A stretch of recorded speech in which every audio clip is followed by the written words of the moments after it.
Haasaan, it is so good to be here with you today. You as well. Yeah, thank you for having me. Of course. So let's start at the very beginning. Tell me about your founding story. Yeah. So, if we rewind back to like 2019, I was at Google at the time, but I was running a product studio that had started, years ago. And so we would be helping traditionally non-tech founders build their tech startups. And so, they'd come to me and they'd be like, Haasaan, we built this shiny product, but how do we sell it? I'm like, well, we built a shiny product. Isn't it your job to sell it? But fine, we'll go ahead and help you out. So we'd help them set up cold email funnels and LinkedIn messaging, and that all worked fine. But it always felt like there was a little bit of friction involved in it. And so at the time, video has become pretty popular. We're all addicted to TikTok by then, right? So personalized video was sort of this emerging topic. And we actually told them like, hey, how about you send out personalized videos manually and let's see how it works. And actually worked amazingly. Like the response rates were, far higher than traditional channels. And we're like, okay, this actually works. But they soon came back and said, hey, this was like really painful. Like, 200 videos took 12, 13 hours to record, edit, send. Sure. Like, this is not scalable. So then it was sort of a light bulb moment. I was actually already working on some like generative AI tech back in the day. So now we say we're doing generative AI before it was cool, right?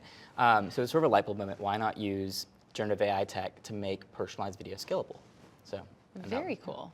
So then walk me through, if I'm a company today trying to use your technology, how does it work? Yeah, so it's super simple. So it requires no studios like this beautiful one. It's really, you can at home, you can be on your computer. You give us 2 minutes of data where you basically read off a script that we give you, and then we're able to create a really high quality AI clone of you. And so that's pretty much it. We'll clone your voice and your face so that you can then send thousands of personalized videos at the same time it would take you to record and send just like a couple. Wow.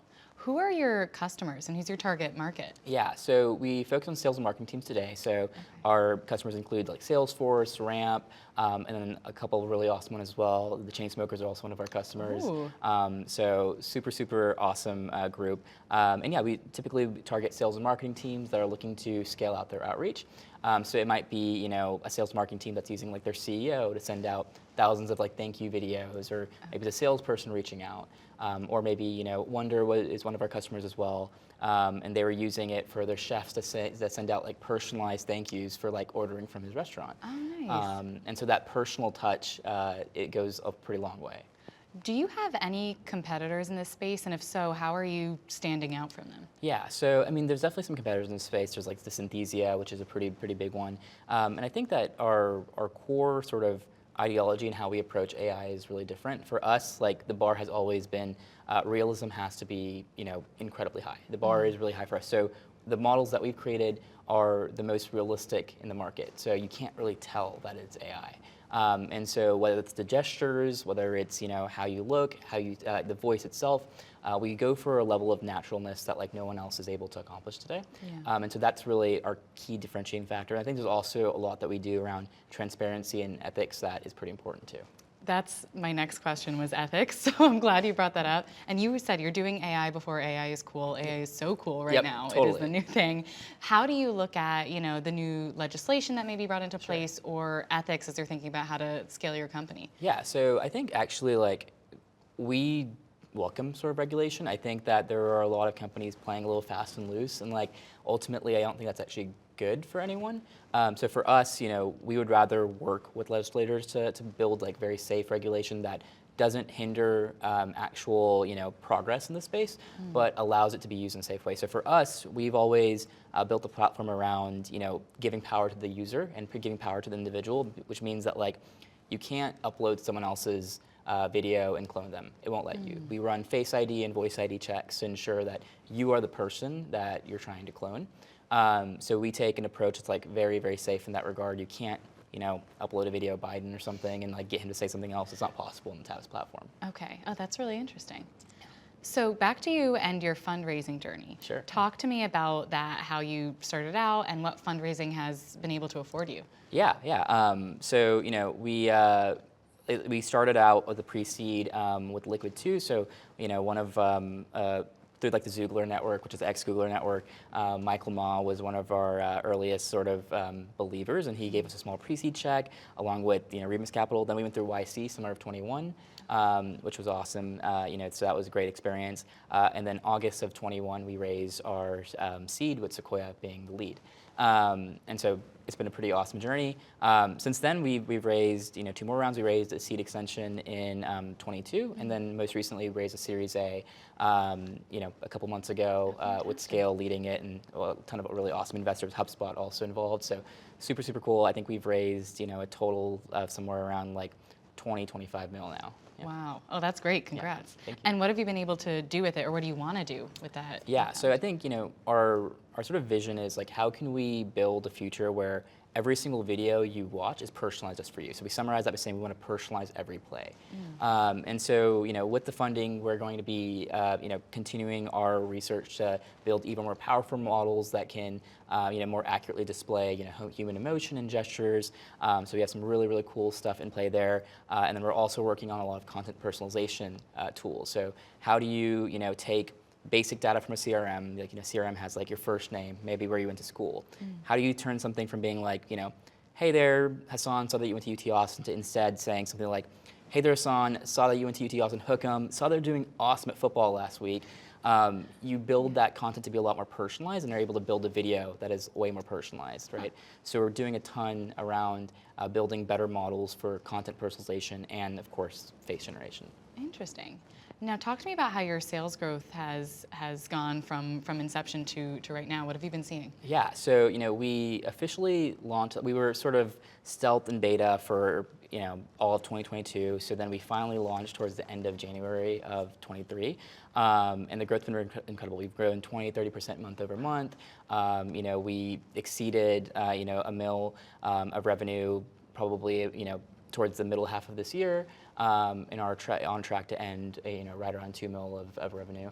So super, super excited about that. And next year we're excited to multiply that many times over, hopefully. That's so exciting. And how does it work? Do your customers pay a monthly fee to use this, or is it per video? Or yeah, good question. So it's sort of it's a usage-based model, but it's upfront sort of commitment. So you say, hey, I'm going to be using this many videos per month, and then you pay for that at the beginning of the month. And if you go over, then you just get charged the per video cost. Interesting. Okay, very cool. Is there any world in which you would think about selling your company, and if so, what would it take? That would be a tough thing for me to do. I think I think that obviously, like we'll see how things go, but we're here for the long term, right? We're here for the IPO. That's what we're going towards. Oh, that's exciting. I will look forward to that. Absolutely. So, looking back, is there anything that you wish you'd known the day before starting your company that you tell yourself, back then, and that you wish you'd know now? Let's see. I mean, I wish I knew a lot of things back then, right? I think that I wish I knew more around like how difficult of a journey it really will be, right? You go into it and you're like, yeah, this is super cool, and like it still is super awesome. I mean, it's been an amazing journey, but to just like take a little bit more time for yourself, right? Because I think that like as founders, you're like always going a million miles per hour, and I think that now looking back, we didn't really celebrate the small wins enough, because we're like, oh yeah, there's something else to do, right?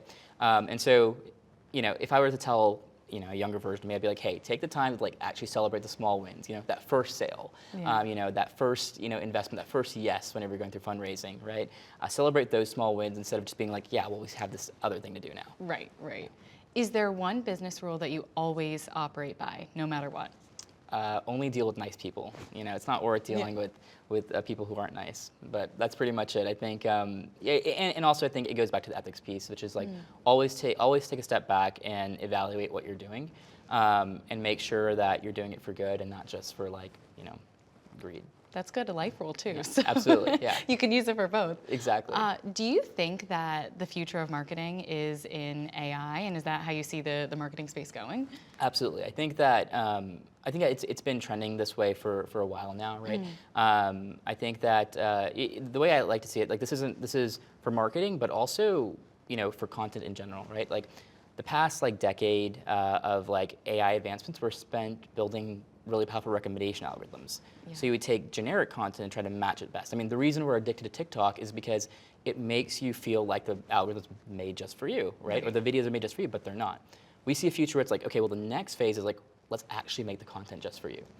So it's not just recommending you content, it's actually creating content for you. And I think for marketing, that will absolutely be essential, right? To actually be able to personalize messaging so that you can get past the boundary that exists in the attention economy, right? Because our attention is our most scarce, our most valuable resource, but it's so hard to get our attention these days because we have so much that we could consume that we're actively sort of trying to make sure we don't accidentally, watch a video or consume something that isn't really relevant to us.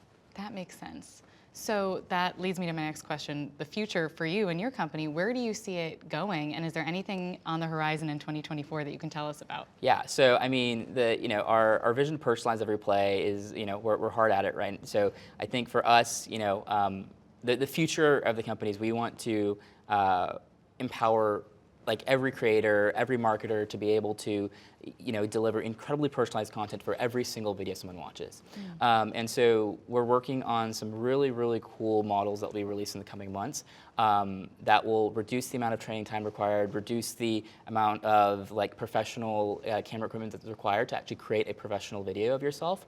And then we're doing a ton around how do we actually create really, really awesome content that's personalized for an individual with very minimal data, right? So with just a few pieces of information on someone, you're able to create incredibly personalized content for them.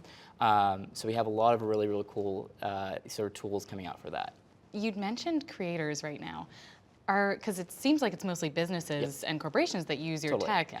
Are you hoping to expand this then to creators and influencers to be able to automatically create videos? Yeah, so it's something that we're currently sort of deciding right now. I think that we want to try to stay very focused, and I think that businesses are one that we focus on historically, but I think with time, I think over the course of 2024, we'll start to open up access to more individuals, more creators, because ultimately we want this to be a tool that inspires people. I mean, I think the best part about Tavus is that whenever we talk about it with someone, they like dream. They're like, wait, I could use it for this, right? They're like, yeah, like, they imagine like, wow, I could go to Disney World, get on an Iron Man ride, and then Tony Stark sends me a personal video thanking them for defeating Thanos, right? Right. And we're like, yeah, those are really awesome ideas. We love when people dream about them.